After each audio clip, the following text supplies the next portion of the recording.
And what do you know? Thailand just had another major update that could completely change how millions of tourists enter the country. Police have arrested another group of foreigners in a crackdown that's only getting bigger every week. Investigators have released disturbing new findings from Bangkok's deadly nightclub fire. And on top of that, an 18-year-old tourist from New Zealand may be looking at up to 5 years in prison, over $100.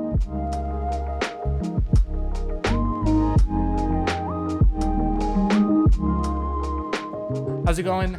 Welcome back to the channel. I hope you're having a wonderful day. As we always like to say, if you're not, just give up, go to bed, and try again tomorrow. But per usual, some wild stories coming out of Thailand this week. We've got some very important updates, some things that are always continuing to change, and it just seems like that is always going to be the case. Some implications for you if you're planning a trip to Thailand soon, as well as a few stories of exactly what not to do if you're coming to Thailand. And in regards to one of these stories, it's something that you kind of used to be able to do, even though you weren't supposed to, but now it's looking like you're not supposed to, but you're really not supposed to, as if bad things are going to happen if you actually do it, even though you were doing it before. Let's get into it. A decline in Indian arrivals prompts Thailand to restore the prior visa-free scheme. Thailand's Ministry of Tourism and Sports has restored a visa-free scheme for Indian tourists, allowing visitors from India to stay up to 30 days after officials reported a decline in arrivals following recent visa changes.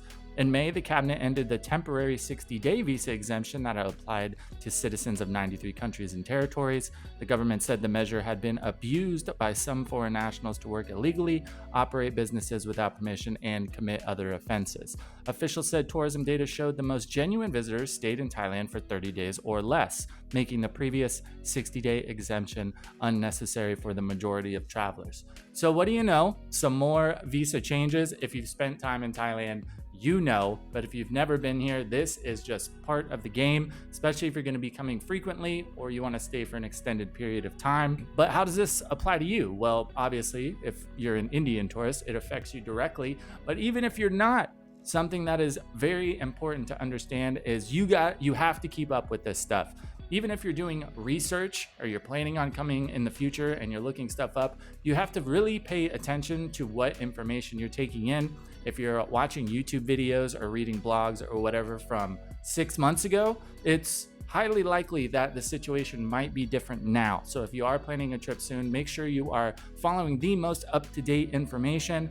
This story was published this morning, and the droves of the internet have a lot to say about it directly, especially when it comes to locals, as well as some other foreigners. You know how we do it here on the channel. We like to be as Switzerland as possible. I try to keep my opinions to myself. Do I have opinions about this specifically? Yes. There's been a lot of talk about Thailand targeting high quality tourists. So I want to know from you, do you think this is going to help them get to that goal, at least a step on the path, or do you think this is just kind of going in the wrong direction?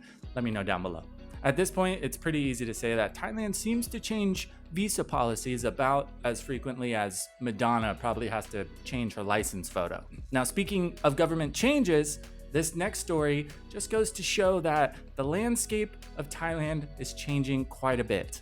4 Russian nationals have been arrested after police launched a major crackdown on suspected foreign nominee businesses, uncovering links to property holdings worth more than 5 billion baht, with a B. The deputy national police chief announced the results of the operation on Friday after officers searched 41 locations across the province under the 4th phase of a nationwide campaign targeting illegal nominee arrangements. The investigation began after Chonburi set up a special task force in April, bringing together officials from several agencies. According to police, a Russian group had used a Russia-registered website to advertise houses for sale and rent in a housing development in Chonburi, promoting it as a community for Russian residents. Investigators found that about 775 homes across 6 housing projects with a combined value exceeding 5 billion baht were held through 495 companies. Of those, 435 involved foreign shareholders. Police identified 33 companies for legal action.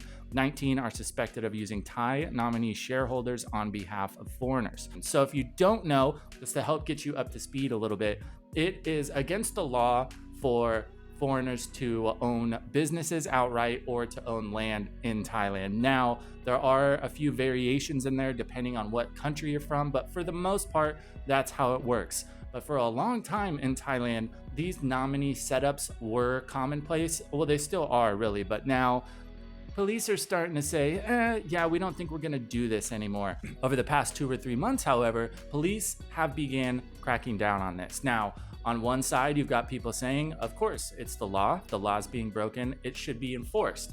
Some other people, though, are kind of questioning whether the right people are being arrested, because the story is with a lot of these business owners or homeowners, they went to lawyers, attorneys, and said, hey, how do I do this? How do I make this happen? And essentially it kind of just went, hey, oh, no worries. We'll get all the paperwork. We'll do everything. You just pay X amount and you're set up. And at least as of right now, it doesn't seem like a whole lot of those people on that side of the whole setup are being held accountable. Now, whether that's going to change in the future, we will have to just hang out and see. But for the most part, I think I agree with this entirely.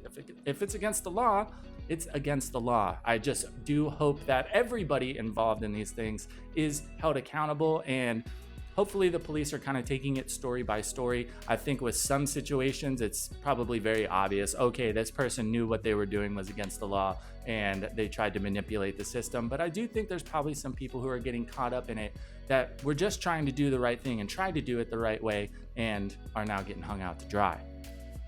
Now, rolling into our next story, over the past couple of days, there's been a few very important updates in regards to the nightclub fire that happened here in Bangkok. And now with medical examiners and police getting into the meat of the investigation, we've started to have some important answers. Most victims of the Bangkok nightclub fire died from inhaling toxic gases rather than from burns, as carbon monoxide and cyanide were found in their systems. Officers from the Metropolitan Police Bureau met yesterday, July 16th, to review progress into the investigation in the fire at Rongbir Nalat Prao nightclub. Following the meeting, Metropolitan Police Bureau Commissioner Siam Bunsam briefed the media on the latest developments. CM said post-mortem examinations found that the victims died from suffocation after inhaling toxic gases rather than from direct exposure to flames. According to the commissioner, forensic examinations detected carbon monoxide and cyanide in some of the victims' bodies. Siam added that the officers involved in the rescue operation were also affected by the toxic smoke. So for the most part, this does make a lot of sense. A lot of the time, if there's a structure fire, people inside that do end up losing their lives, a lot of the time it's because of smoke inhalation. Now, I did read around a bit more to see if there were any theories out there yet as to where especially the cyanide came from. Carbon monoxide, when certain things are burning, does tend to make sense, especially plastics and a lot of other things like that. But cyanide is a bit different. From what I see in my very limited research and understanding of chemistry, there are not a lot of things that when they get burned, they release cyanide gas. So I do think this is a good update from the police. I know a lot of people, especially when their family members or friends fell victim to some type of accident like this, any type of answers are better than nothing, even if it's not really something that is good news. All right, now rolling into our next story, let's lighten things up a bit, because this one honestly sounds like a sketch from Saturday Night Live or something similar. Thai driver feigns English to dodge blame for a car crash. A Thai driver was filmed apparently pretending to speak only English, reportedly to avoid taking responsibility for crashing into a motorcycle on a road in Mae Hong Son. Police shared the video on its official Facebook page on July 17th with the caption, quote unquote, "She committed hit and run and pretended to be an English speaker." The footage was recorded by the motorcyclist, who sustained minor injuries in the incident. The video shows the rider parking his motorcycle in front of the woman's black car, preventing her from escaping. The woman initially opened her door but remained inside while attempting to speak English. The motorcyclist can be heard telling the woman in Thai that she had collided with his motorcycle and tried to drive away without an apology. The woman later stepped out of the pickup and continued speaking in English. However, much of what she said was unintelligible. The rider repeatedly asked her to stop pretending to be a foreigner and speak Thai. Throughout the exchange, the woman continued speaking in the same manner before eventually saying, "I'm sorry." Now, I might show my age here a bit, but one of, if not my favorite TV show when I was a young lad was Cops.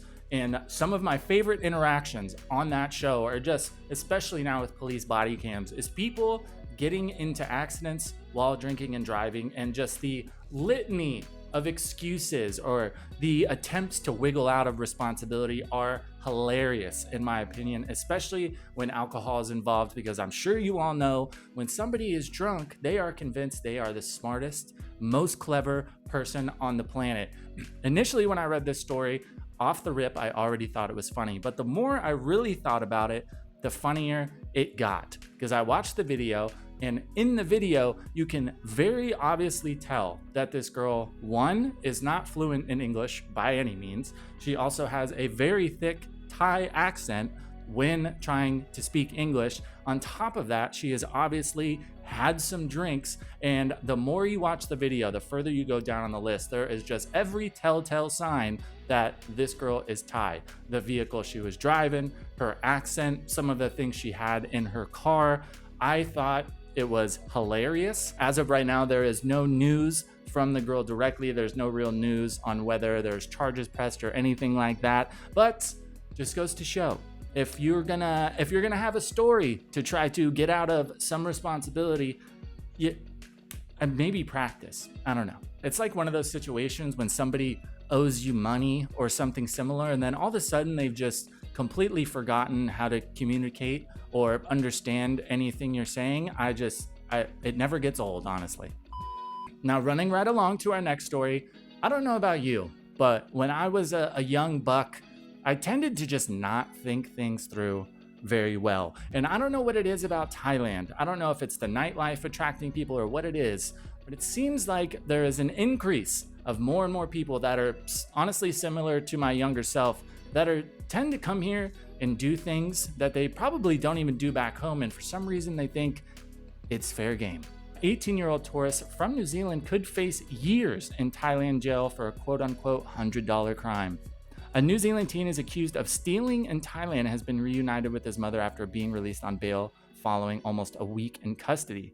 Lucas Ranger, 18, was nearing the end of his first overseas holiday when immigration officials stopped him from boarding a flight back home at Bangkok's Suvarnabhumi airport last week due to a warrant for his arrest. Thai authorities allege Ranger stole a woman's Swatch watch worth about $100 from a security tray while passing through the airport screening at Surat Thani Airport.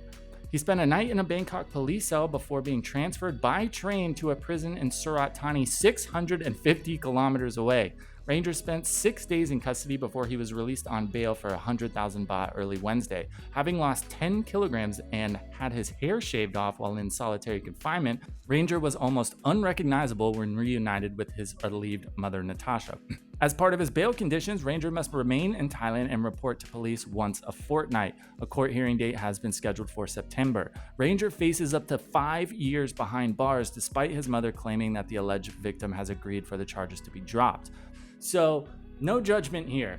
Like I said, especially when I was 18, 19, I did a lot dumber stuff than this. If you did as well, let me know down in the comments.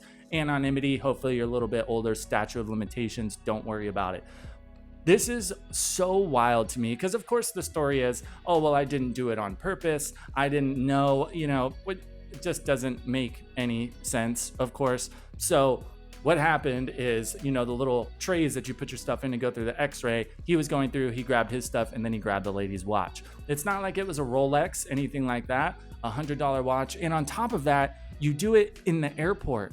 One of, if not the most surveilled place in any country. Now, there are quite a few people online that are calling for this kid's head and saying he needs to go to prison for years and years and years, which is easy to say when you're talking about somebody else, but somebody who has also spent some nights in jail.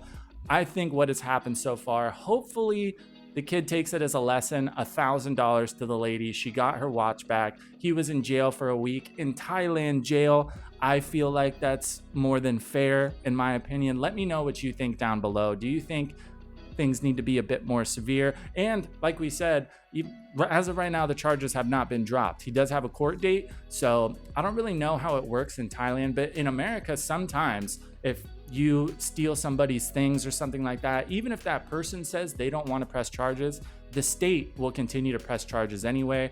I'm not sure if that's how things happen here or not. Personally, I think, especially with the shaved head and down 10 kilograms, which seems a bit much to me, 10 kilograms in a week, what is that, 22 pounds? That's a lot, but who knows? I think it's more than fair. This was definitely not a smart move, but I want to hear from you. Let me know what you think down in the comments. Do you think this kid deserves a bit more of a stern, paddling, or do you think this is pretty realistic for what actually happened?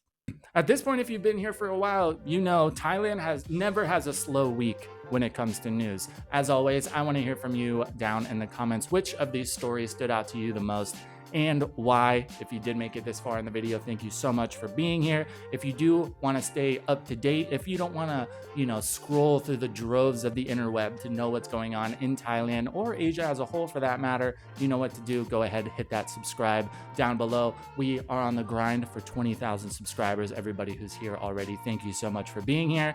I will see you guys in the next video. Have a great day.